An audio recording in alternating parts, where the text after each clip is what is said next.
Sans transition, hein, on enchaîne avec le sport aussi, avec l'une de nos invitées, Maïmouna Gueye, qui est réalisatrice et elle est là pour nous présenter son documentaire intitulé « Les champions d'Afrique » et l'œuvre retrace à l'une l'épopée du football sénégalais. Voilà, donc elle revient sur cette belle épopée, hein, un travail quand même de longue haleine quand on sait qu'elle a démarré en 2006. Quand même, donc hein. Elle a été un peu visionnaire, on va le dire. Hein. Donc elle n'a pas attendu le sacre pour penser à la création, bon, à la réalisation d'un documentaire sur l'épopée, donc l'histoire du football sénégalais. Pourquoi vous avez senti à l'époque hein, la nécessité de commencer cette œuvre, tout en sachant que voilà, rien n'est garanti. Est-ce que vous assisterez de votre vivant à une victoire du Sénégal et tout cela? C'était quoi cette prémonition? Elle y croyait fortement. C'est vrai qu'on y croyait, voilà. On vous a soufflé ça à l'oreille bien avant? Mais j'y croyais quand même. Oui.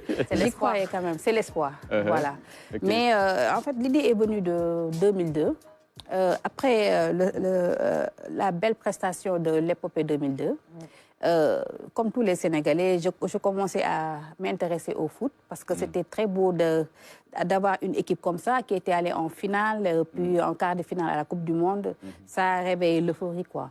Mais quelques années plus tard, le football a chuté et que cette belle équipe qu'on avait vue rayonner, vraiment, le football a eu une chute. Et voilà, et je me suis dit, mais comment ça se fait-il? Parce que moi, je n'étais pas peut-être un adepte du sport, je ne comprenais pas. Je me demandais, mais comment ça se fait-il qu'une si belle équipe peut chuter au point de ne plus même aller à la Coupe d'Afrique? C'est le football. Et vraiment, je me suis dit, bon, ça, je vais essayer de faire un film sur ça. Au début, l'idée c'était de faire un film sur l'épopée 2002. Parce que moi, je suis témoin de cette époque-là, parce que les autres époques, j'étais encore jeune. Mais j'ai vécu quand même l'euphorie de 2002. Mais quand je suis allée voir un ténor du football, en l'occurrence El Hadj Malick Sy Souris, je lui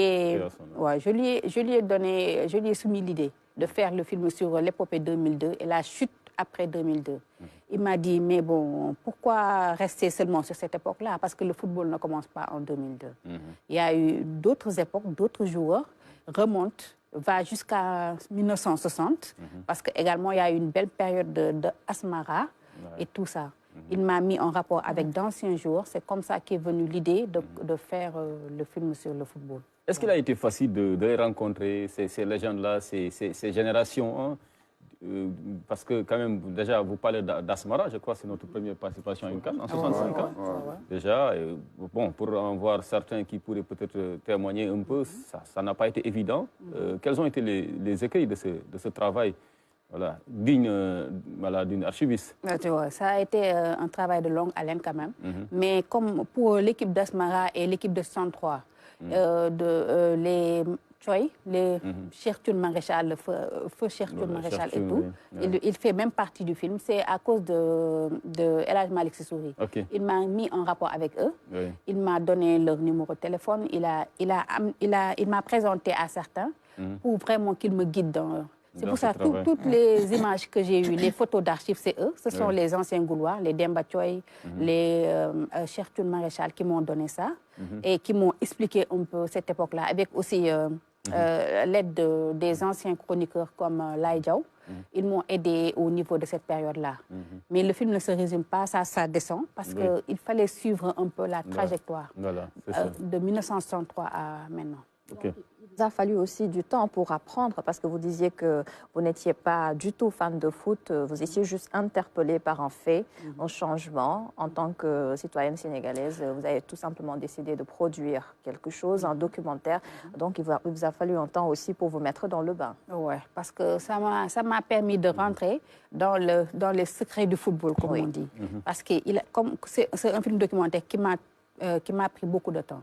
Il fallait vraiment aller à la rencontre non seulement des anciens joueurs, des joueurs de Caire 86, des joueurs de 92, des joueurs de 2000, des joueurs de 2002, et également aller à la rencontre des reporters sportifs, des anciennes autorités du sport.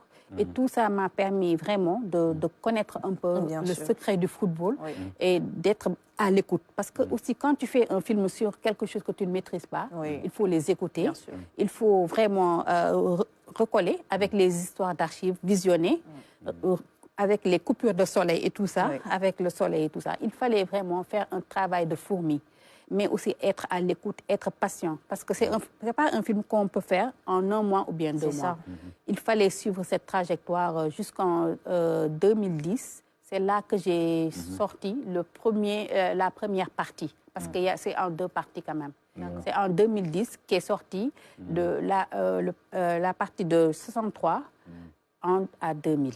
Voilà. Mais c'est après 2010, j'ai également attendu pour le sacre de ces lions-là, pour sortir la 2e partie. Exactement. Alors, vous parlez de secrets. Alors, d'après ces légendes-là, ces témoins, qu'est-ce qui a pu expliquer cette longue attente du football sénégalais, hein? Il a fallu pratiquement une 50aine d'années avant que le Sénégal ne gagne enfin le trophée continental, malgré tous les talents, en tout cas, qui étaient là dans cette équipe nationale. Et toute génération confondue, bien sûr. On a eu des témoignages comme les anciens ministres, comme Abdoulaye Makhtar Diop, qui a parlé de politique sportive qui manquait aussi. Parce qu'il a été également autorité du sport. Il disait qu'il n'y avait pas une politique sportive qui pouvait permettre au Sénégal de pouvoir gagner une CAN. Mais également, il y avait comme les gens comme Maya Sinmar qui ont parlé des stratégies de coach. Parce que, par exemple, il y a des coachs qui ont failli à certains niveaux. Mais aussi des joueurs ont parlé également des manques de moyens. Certains joueurs, comme Feu Bokandé, je suis allée jusqu'à Ziguinchor pour le rencontrer. Vraiment, il devait faire partie du film, mais Dieu en a décidé autrement. Avant la sortie du film, il nous a quittés. Mais quand même, il m'a beaucoup parlé des difficultés que les joueurs, par exemple, jouer à la veille d'un match et discuter jusqu'à 3h du matin, 4h du matin des primes de sport. Voilà, ça, il me disait que ça les empêchait même de jouer. Ou bien certains joueurs me parlaient également de leurs conditions sociales. Des joueurs qui jouent avec un seul maillot, qu'ils étaient obligés de laver. C'est catastrophique. Rappelez que c'est Bokandé qui a même acheté des paires de maillots pour ses coéquipiers. Voilà quoi, en fait. Et même leurs conditions sociales, ça veut dire que même le regroupement au niveau des stades et tout ça, c'était pas de bonnes conditions et tout ça. Ça manquait de professionnalisme, ça manquait de conditions qui étaient réunies, mais également même les coachs, il y avait beaucoup de défaillances qui ont empêché quand même que... Mais je crois que c'est la professionnalisation du football, comme on dit, une politique sportive, vraiment qui a manqué réellement au Sénégal, voilà. À l'époque. Alors, d'après, quel a été le plus grand gâchis de toutes ces cannes-là? Asmara, 86, 92. Moi, je crois que c'est le Sénégal 92. Ah oui? Ouais, bon, à mon avis. Unanimement, c'est ce qu'ils ont tous dit. Parce que quand même, organiser une CAN et vraiment perdre ça comme ça, c'était catastrophique. Et quand tu vois, parce que Roger Mendy même en a parlé, parce que c'est lui, dans chaque génération, j'ai eu un représentant. Par exemple, c'était Cherchoun qui a représenté 63, Roger Mendy qui a représenté 86, il y a Mamoudou Diallo qui a représenté après 92 et il y a Ferdinand Couli qui a représenté 2002. Voilà, mais en 92, même Roger Mendy l'a dit, ça veut dire que le coach qui était là, Claude Leroy, au lieu de se baser sur le jeu, il s'était basé sur des stars comme Jules-François Bokandé, Souleymane Sané et tout ça. Et voilà, il ne s'est pas basé sur un système de jeu. Et ça a fait que les stars qui étaient là, c'était des stars de 86. En 92, c'était des stars vieillissants. Ils n'avaient plus la fougue et la force qu'ils avaient en 86. Et ça a répercuté sur le jeu. Vraiment, les gens ont beaucoup critiqué le coaching de 92 qui a fait que le Sénégal a beaucoup perdu. Mais alors, est-ce qu'il n'y a pas également certaines anecdotes, hein? Bon, peut-être qu'on pourrait aujourd'hui sortir, comme quoi, par exemple, je ne sais pas si c'est confirmé ou pas, qu'en 92 aussi, il a subi pas mal de pression parce qu'il a pris le temps quand même de se préparer avec une ossature véritablement fortement locale, composée de jeunes joueurs qui faisaient les beaux jours du championnat sénégalais, Victor Diagne et tant d'autres. Mais au moment de sortir la liste finale, il aurait reçu comme quoi des pressions pour mettre certaines stars, parce qu'il fallait bien des noms également ronflants pour pouvoir bien vendre cette canne-là également. Est-ce que cela ne pose pas sur la table la question de la dualité entre sportif et politique dans le management du sport? Pourtant, le ministre des Sports à l'époque, Abdoulaye Makhtar Diop, dans le film, il explique qu'il avait mis les joueurs dans d'excellentes conditions. Il n'y avait pas de pression sur le coach d'alors, Claude Leroy, parce que ça, on le dit aussi dans le milieu. Hein. Maintenant, si c'est confirmé ou pas, je ne sais pas. D'après le ministre, il dit que le Claude Leroy a été sélectionné d'une sélection sélective, voilà, et que les joueurs, ils les avaient mis dans d'excellentes conditions et tout. Mais je crois que le problème qui s'est posé en 92, c'est le problème comme des joueurs qui étaient vieillissants. Parce que même eux-mêmes, Roger Mendy, il a dit qu'il était en fin de carrière. Les Bokandé également, ils étaient vieillissants. Ils ne pouvaient plus produire ce qu'ils avaient produit en 86. Dans l'intensité. Voilà. Et pourtant, il y avait, même Moudia l'a dit, il y avait des jeunes joueurs qui pouvaient renforcer. Mais il s'est basé sur ces noms-là, Souleymane Sané, Bokandé, parce que c'était des stars à l'époque. Le coach s'est basé sur eux pour sa coupe, alors qu'il fallait renforcer avec la jeune génération. Un souffle du 109. Aziz, qu'est-ce qui vous a le plus marqué dans ce documentaire? Dans ce documentaire, ce qui m'a le plus marqué, c'est un peu les joueurs eux-mêmes. Parce que, comme on dit, quand tu approches une tanière qui est en l'occurrence fermée, bunkerisée, et que tu réussis à les approcher, ils te livrent certains secrets, vraiment, qu'ils ont vécu intrinsèquement. Aussi, ça m'a marqué. Parce que dès que je les approche, ils se livrent à cœur ouvert. C'est ça. Voilà. C'est une sorte de thérapie pour eux. C'est une sorte de thérapie. Des fois même, ils me donnent des secrets que moi... Voilà. Ça veut dire que ça m'a beaucoup marqué. Cette symbiose avec les joueurs qui m'ont parlé à cœur ouvert. Pourtant, ils pouvaient se dire que non, c'est pas quelqu'un de notre milieu. Voilà, mais non. Ils m'ont parlé à cœur ouvert et sincèrement, et avec sincérité, ils m'ont donné beaucoup de secrets, vraiment. C'est ça qui m'a beaucoup marqué un peu au niveau du film. Et pardon, allez-y. Qu'est-ce que vous avez ressenti, pour rejoindre ce que Ban a dit, qu'est-ce que vous avez ressenti lorsque le Sénégal a remporté la Coupe d'Afrique des Nations? Vous qui y croyez depuis le début, un peu avant tout le monde. On va dire comme ça. Ça, c'est vrai. Et ça a été une grande satisfaction. Mais également, je n'y croyais même plus parce que ce jour-là, les gens me secouaient. J'ai reçu tellement d'appels parce que tout le monde me disait que toi, tu ne te décourages jamais. Parce que vraiment, je ne me suis jamais découragée. J'ai toujours cru que le Sénégal allait un jour prendre cette coupe-là. Et je me disais que je ne vais pas faire la suite du film tant que le Sénégal ne gagne pas la coupe. Ça, c'était une attente. Imagine un film qui est sorti en 90 et qui attend jusqu'en 2022 pour faire sa deuxième partie. Ça veut dire qu'il y avait la patience. Mais ce jour-là, quand même, les gens m'ont secoué pour me dire, maintenant, réveille-toi. Le Sénégal est réellement passé. Ça s'est réalisé. Ça s'est réellement passé. Ça s'est réellement passé. Le Sénégal a... Et comme beaucoup de personnes, moi, je me suis dit, c'est ce que je voyais en rêve qui s'est aujourd'hui réalisé. Merci beaucoup, Maïmouna Gueye. Ce fut un plaisir, cette première partie qui vous a été consacrée. Revenant sur un peu le Sacre des Lions, l'histoire plutôt du football sénégalais.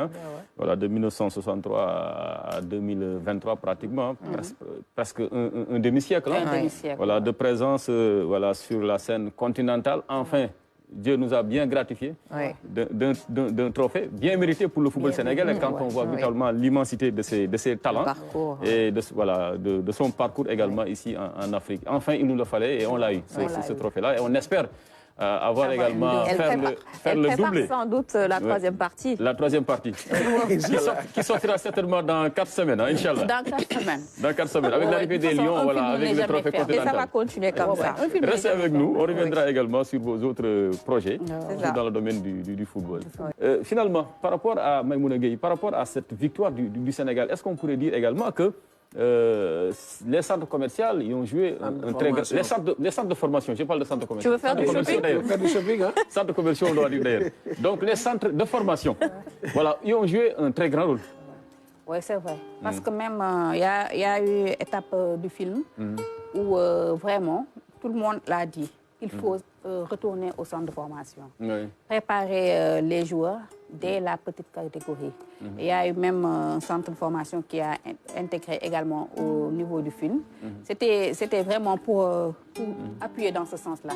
Que pour former les joueurs, il faut les former à bas âge. Et inculquer au niveau des joueurs le patriotisme surtout aussi. Parce qu'il faut que les joueurs aussi sachent que c'est le drapeau. Il faut qu'il ait un sens civique au niveau des joueurs, qui savent qu'ils se battent pour le drapeau. Et ça, il faut les inculquer dès le bas âge. Et allier également sport-études. Parce que, comme dit Maya Sinmar, le football, c'est plus seulement un jeu. C'est comme une entreprise. Plus qu'un jeu. Ouais, c'est plus qu'un jeu maintenant. C'est un business. Ouais, c'est un business maintenant. Les gens ne jouent plus pour le plaisir de jouer. Ils jouent pour vraiment quelque chose. C'est pour cela, tout ça, il faut les intégrer au niveau des écoles de formation. Et ce qui a fait également le résultat maintenant du Sénégal, parce que beaucoup de joueurs qui sont maintenant au niveau de l'équipe nationale sortent des écoles de formation. Et on a vu le travail des écoles de formation au niveau de ces joueurs-là qui ont abouti à cette consécration. Exactement. Vous maintenant regardez ce document, vous trouvez ce documentaire, voilà. On est à quelques heures du démarrage de la CAN. Une avant-première ou bien? Oui, ce film doit vraiment faire l'avant-première parce qu'on l'avait fait, mais il faut le reprendre avec cette équipe nationale. Voilà, c'est ça. Ouais. On prévoit de le faire, c'est quelque chose qu'on va organiser. Mais pour l'instant, on se capte sur la communication pour que la population sénégalaise... Parce que le film également, ce n'est pas un film seulement pour la réalisation, c'est un film pour le Sénégal entier. Parce que c'est le patrimoine, c'est un patrimoine du Sénégal, c'est l'histoire footballistique du Sénégal. Il faut que tous les Sénégalais sachent qu'il y a un film qui a été mis à la disposition qui retrace un peu cette histoire qui n'est pas si facile, parce que c'est 60 années d'histoire, de déception et tout ça, qui a finalement débouché sur un sacre. Et ça, on le met à la disposition des Sénégalais. Et on espère vous retrouver juste après le retour triomphal des Lions de l'expédition ivoirienne, Inch'Allah. Voilà, pour un autre documentaire. Voilà. Bravo. On prie le bon Dieu pour ça. Merci, Maïmouna Gueye. Voilà. Merci d'avoir été avec nous. Merci beaucoup. Merci aussi à Djehour Sissoko et pour ses notes aussi, ces notes magnifiques. Merci à Ban, merci à... Je change la tonalité de ma voix pour m'accorder justement à la Cora. Éternel, seul Dieu éternel. Merci à Badarakan, merci à l'ensemble des équipes en régie. Toi aussi, profite de ce week-end pour parler à tes amis les arbres. Ça fait beaucoup de bien. Merci à tous qui nous ont suivis depuis 6h30. Kinkeliba, c'est fini. Pour cette semaine, on se retrouve dès lundi à 6h30 pour une nouvelle semaine de travail. Mais en attendant, on va se détendre avec Djehour Sissoko qui encore a bien voulu nous gratifier de ses notes musicales. Merci.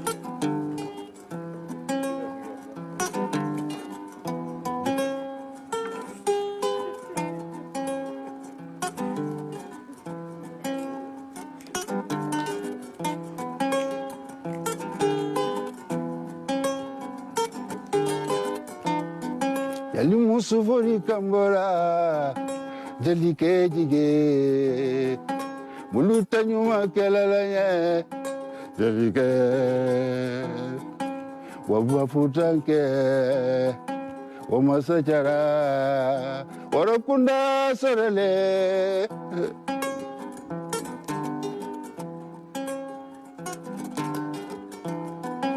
Jalifo jalilele Jaliba, Jalilele, Jalifo, Jalilele, Jaliba, Jalilele, Ketuma.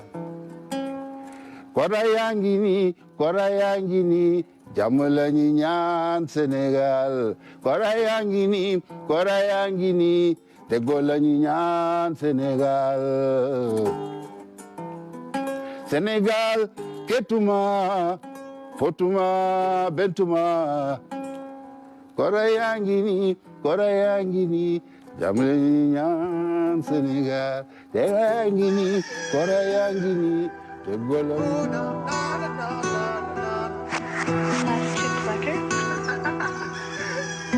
I gotta wake up early in the morning